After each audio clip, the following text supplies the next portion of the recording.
Assalamualaikum warahmatullahi wabarakatuh. Halo sahabat sehat Rumah Sakit Urip Sumoharjo.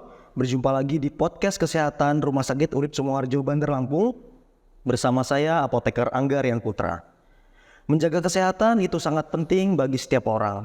Salah satunya dengan cara berolahraga. Tak jarang olahraga pun dapat menyebabkan cedera. Nah, tema podcast kita kali ini yaitu tentang cedera pada olahraga. Kali ini saya tidak sendiri, saya ditemani oleh salah satu narasumber yang sangat kompeten di bidangnya. Beliau adalah Dr. Ramko Aptiza, spesialis ortopedi. Assalamualaikum dokter. Bagaimana kabarnya dokter hari ini? Baik. Oke dokter, sebelum kita berbincang lebih lanjut, kita berkenalan dulu dengan sahabat sehat di rumahnya dokter ya. Iya. Silakan dokter. Selamat pagi sobat teman-teman dari Rumah Sakit Urip Sumoharjo. Perkenalkan, nama saya Dr. Ramko Aptiza. Saya merupakan dokter ortopedi yang berpraktek di Rumah Sakit Urip Sumoharjo. Kita akan membahas tentang sport injury. Oke baik dokter, tema podcast kita kali ini itu cukup menarik ya dokter ya. Cedera pada saat olahraga. Nah sebelum kita berbincang lebih jauh lagi, supaya sahabat sehat di rumah itu tahu dokter ya, apa sih dok yang dimaksud dengan cedera pada saat olahraga itu dok? Oke, Mas Angga. Cedera pada olahraga itu adalah suatu cedera. Cedera itu maksud adalah trauma berarti ada kerusakan pada anggota tubuh kita, terutama pada bagian muskuloskeletal atau ekstremitas atau anggota gerak yang disebabkan oleh kita berolahraga, latihan ataupun melakukan gerakan-gerakan yang ekstrim. Oh gitu dokter ya. Jadi kalau misalkan pergerakan atau olahraga kita terlalu ekstrim itu dapat menyebabkan cedera gitu dokter ya? Bisa. Oke dokter. Gerakan tiba-tiba ataupun gerakan yang biasa aja tapi kita lakukan secara berulang-ulang selama berbulan-bulan bertahun-tahun juga bisa menyebabkan cedera olahraga. Oke baik dokter. Jenis-jenis cedera itu dan gejala yang sering terjadi pada saat olahraga itu seperti apa sih dokter? Cedera macam-macamnya atau macam kita bagi dua dulu. Ada yang untuk masuknya tiba-tiba, ya. ada juga yang kronik. Yang terjadi adalah gejala cedera yang sifatnya sudah lama, namun dikit-dikit, lama-lama dikit-dikit. Oke, ya dokter. Jadi gejalanya tuh ada yang akut, ada yang kronis ya dokter ya? Jenisnya ya, mungkin bisa macam seperti patah tulang, bisa juga sprain atau berjepit, sprain, bertembel, boleh bersama bahasa awamnya kecetit gitu ya dokter ya? Kalau bahasa medisnya itu sprain dan sprain. Lalu juga ada tendinitis atau peradangan pada urat. Oke. Dia bisa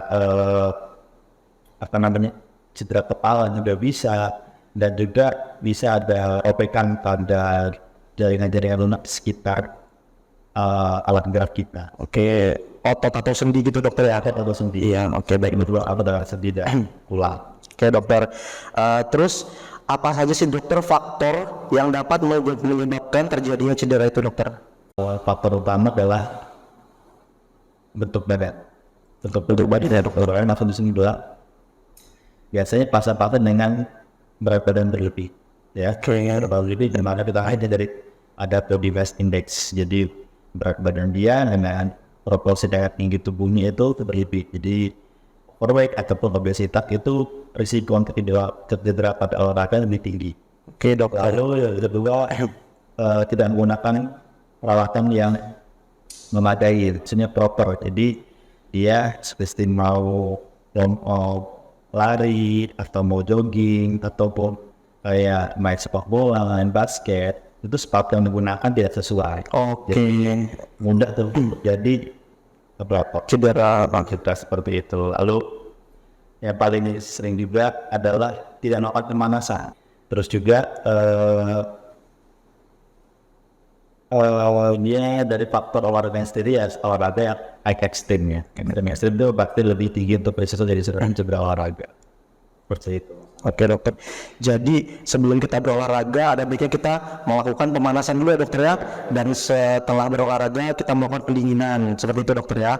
Oke dokter, untuk selanjutnya itu bagaimana sih dokter cara mengantisipasi supaya tidak terjadi cedera pada saat olahraga dokter? Kita kan sudah ada faktor risiko tadi, risiko yang sudah ada tadi. Berarti kita harus melakukan preventif pencegahan biar kita meminimalisir. Yang paling utama ya Pemanasan yang tadi dokter ya. pemanasan, wajib pemanasan. Banyak macam-macam pemanasan, terutama lakukanlah pemanasan sesuai dengan olahraga yang kita lakukan. Ya, misalnya kita mau olahraga lari jogging. Pemanasannya apa dok? Pemanasannya bisa dilakukan dengan peregangan seperti memutar pergelangan kaki, melipat pinggul, lutut. Intinya apa? Intinya pemanasan itu adalah untuk membiasakan otot kita, membiasakan otot, jaringan lunak, ligamen, tendon kita untuk stretching. Jadi Melemaskan gitu ya dokter ya istilahnya. memanjang dengan pelan-pelan.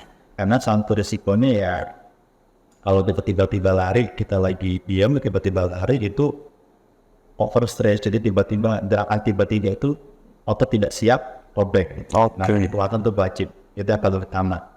Lalu kalau sudah pemanasan ya stamina tetap.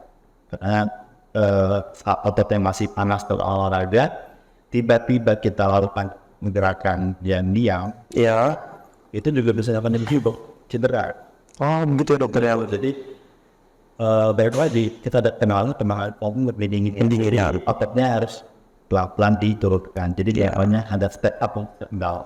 Istilahnya relaksasi otot gitu ya dokter ya.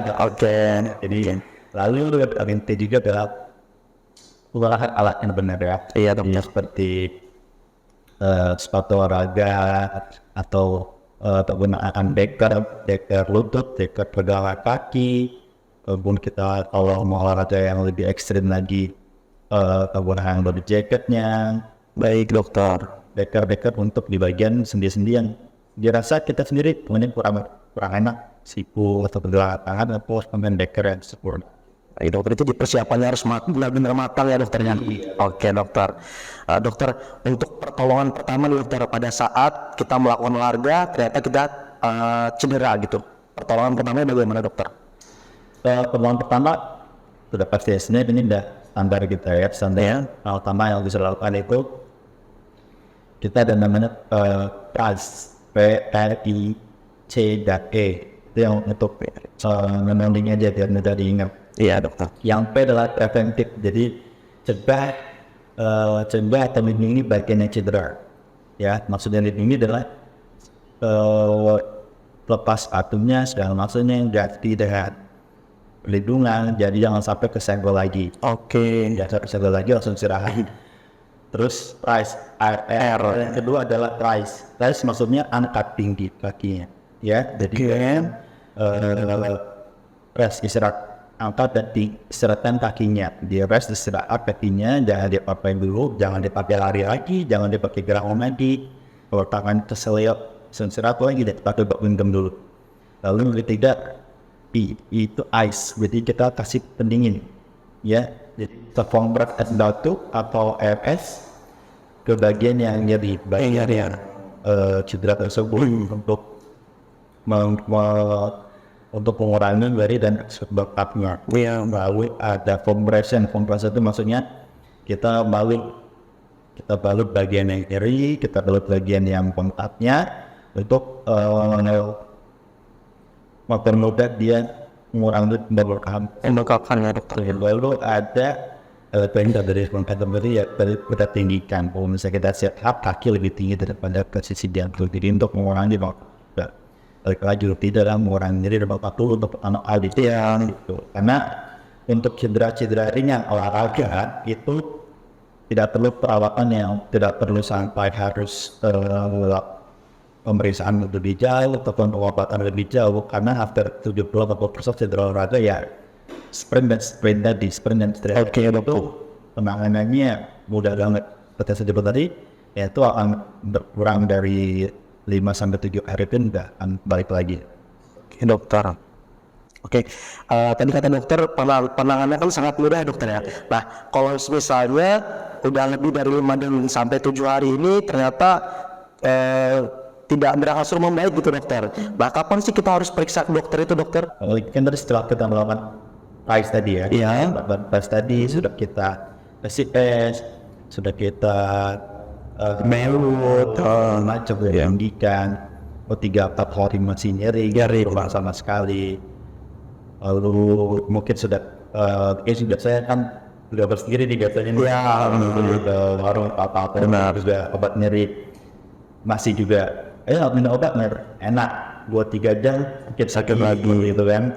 Nah itu harus itu suatu tanda bahwa mungkin harus periksa ke fasilitas kesehatan terdekat, ke dokter, rumah sakit harus diperiksa ulang. Karena apa? Karena mungkin cedera yang dialami sudah naik tingkatannya, ringan lagi. Mungkin sudah ke sedang atau ke berat. Keberatan dokternya. Itu tandanya kalau bahasa kita mau refleks sekarang ya. Oke, jadi refleksnya nyeri yang hebat, nyeri yang berlangsung lama, nyeri yang hilang dengan obat nyeri ataupun tidak hilang obat nyeri, lalu akan timbul lagi obatnya, lalu ada botakan yang masif ya, jadi bengkak banget, nggak hilang-hilang juga bengkaknya, lalu memar ya, memar biru merah kan itu kemudian kok makin hari makin gede. Kalau kita memar biasa itu ya udah segitu aja, tapi kalau memar kita makin besar biasanya. Dan itu berarti cederanya sudah lumayan besar, Parah gitu ya, Dok. Kalau juga kita melihat ada bentuk dari kaki atau tangan kita itu nggak tahu kenapa ada bengkok, atau kayak misalnya kita melihat kaki kita nih cedera sebelah kanan kok rasanya agak miring gitu dokter, kelihatannya sebelahnya kan sebelahnya. Wah ini udah benar berarti kan cederanya bukan hanya masalah di ototnya aja, ke dinding sosial juga mungkin ada suatu paling sering ya dislokasi atau fraktur atau tulang pun bisa jadi yang infeksi ya, lengkap juga bisa menyebabkan ya ratanya berlangsung berlama-lama. Makanya harus ada pertolongan langsung lanjutan di rumah sakit. Oke dokter. Terus dokter bolehkah tetap berolahraga apabila pasien tersebut itu telah mengalami cedera dokter? Terus atau jenis olahraga apa sih dokter yang bisa dilakukan pada saat pasien itu mengalami cedera? Ya, pada saat pasien cedera tapi ingin tetap berolahraga gitu dokter. Ya gini, kalau baik-baik sebenarnya penanganan cedera olahraga itu paling utama adalah rest ya. Istirahat dengan cedera yang ringan, istirahat seminggu aja 5-7 hari istirahat, itu akan bisa langsung balik lagi untuk olahraga. Jadi kalau kita olahraga cedera terus semua olahraga lagi ya akan memperpanjang resiko untuk cedera tersebut seperti itu. Tapi kalau memang itu kalau nggak terlalu itu ada perlu juga gitu ya. Ya sudah gini, istirahatkan anggota tubuh yang cedera tersebut seperti itu. Kalau memang tangannya sakit ya nggak mau rasain pakai tangan dulu. Oke. Atau kalau kakinya sakit ya olahraga jangan yang menggunakan beban tubuh. Oke. Paling mudah olahraga paling mudah yang minimal cedera olahraga ya adalah berenang saya gitu. Jadi kalau olahraganya karena lari ya udah lari. Yang karena main bola, stop dulu main bola aja. Mau gak mau, yang olahraga pada harinya dan memang untuk biasanya untuk fisioterapi, latihan, dan ringan itu adalah namanya berenang ya dokter, dan ada satis. Dia tuh paling pilihan yang paling minimalis untuk minimalisir cedera. Oke, baik dokter. Terus cara memulai olahraga setelah cedera itu seperti apa dokter? Supaya misalkan cederanya tidak kembali lagi gitu dokter. Ya. Gimana pemilihan olahraganya yang tepat? Pemilihan olahraga tepat jadi kalau kita ngomongin cedera olahraga, kembali kita cedera olahraga, tak ada kemungkinan kita kena cedera yang sama seperti itu. Karena apa? Karena sekali dia jaringan tubuh kita sudah cedera, untuk balik healing lagi, penyembuhan lagi butuh waktu. Nah itu selama proses itu kalau kita balik ke olahraga terlalu cepat, cederanya pasti akan berulang lagi. Jadi baik lagi kalau untuk pemilihan olahraga adalah pertama passion dulu mau ini olahraganya apa. Ya kalau olahraga juga disenangin ya percuma tadi. Tapi yang kedua mulailah dengan intensitas yang rendah dulu. Ya, kalau biasanya jogging lari, biasanya saya lari 5 kilo atau 10 kilo saya lari. Jangan langsung itu lagi, pelan-pelan dulu. Sehari ya 500 meter dulu, besoknya 1 kilo. Jadi step up ada peningkatan yang rutin, bukan yang tiba-tiba Langsung jelek naik ke atas gitu ya. Itu dia. Jadi biarkan tubuh rasa adaptasi dulu. Ya, jadi tubuh kita tuh bisa beradaptasi. Kalau kita sudah terbiasa dengan ada peningkatan pelan-pelan, itu akan meningkatkan juga. Misal dengan bagi pemanasan dulu, kayak alat yang benar dulu. Gitu. Itu yang wajib teman-teman tahu bahwa biasanya sering lupa. Langsung wah udah enak azan segar langsung gas mau misal tidak langsung begitu. Nah itu dihindari. Jadi dia punya badan teman-teman, jadi teman-teman harus yang lebih ngerti ini udah cukup lah rasanya. Kan masih ada self gitu. Jangan apa di gas juga. Oke, baik dokter, mungkin kita memberi tips untuk sahabat sehat di rumah ya dokter ya, tips pada saat olahraga biar tidak terjadi cedera atau mencegahnya itu bagaimana dokter tips-tipsnya? Terima kasih untuk teman-teman dari teman-teman sehat Universitas Sumoharjo. Tips untuk biar olahraga sehat dan menghindari cedera pertama adalah melakukan pemanasan. Lakukan pemanasan sebelum olahraga dan sudah olahraga, lalu gunakan sport wear atau alat olahraga yang sesuai untuk olahraga tersendiri, lalu lakukan minum air putih dulu sebelumnya. Jadi siapkan kalorinya, siapkan prelongnya atau konsumsi makanan dulu sebelum olahraga. Lalu jangan lupa juga untuk cek aktivitasnya sehari-hari juga seperti itu. Oke, baik dokter. Oke, untuk sahabat sehat Rumah Sakit Dr. Sumoharjo di rumah nih dokter, jika ingin mengkonsultasikan kesehatan tulang atau ototnya dokter ya, ke Dr. Ramko Aptiza, spesialis ortopedi dan traumatologi, itu jam prakteknya hari apa aja dokter? Saya hari Senin itu di Senin, Selasa, Sabtu, Jumat, Sabtu. Kalau hari Senin sama hari Jumat itu di jam 19 sampai 21. Selasa di jam 16 sampai 18. Kalau hari Sabtu jam 9 sampai jam 12. Oke, baik sahabat sehat Rumah Sakit Dr. Sumoharjo, jika ingin mengkonsultasikan kesehatan tulang dan ototnya ke Dr. Ramko Aptiza, spesialis ortopedi dan traumatologi, itu jam prakteknya beliau adalah di hari Senin dan Jumat di jam 19 sampai jam 21 waktu Indonesia bagian Barat, di hari Selasa di jam 16 sampai jam 18, dan di hari Sabtu di jam 9 sampai jam 12. Benar ya dokter ya? Baik sahabat sehat Rumah Sakit Dr. Sumoharjo, itu tadi podcast kesehatan bersama Dr. Ramko Aptiza, spesialis ortopedi dan traumatologi. Semoga apa yang disampaikan oleh beliau dapat bermanfaat bagi kita semua. Oke, sampai berjumpa lagi di podcast kesehatan Rumah Sakit Dr. Sumoharjo selanjutnya bersama saya Apoteker Anggarian Putra dan Dr. Ramko Aptiza, spesialis ortopedi dan traumatologi. Assalamualaikum warahmatullahi wabarakatuh.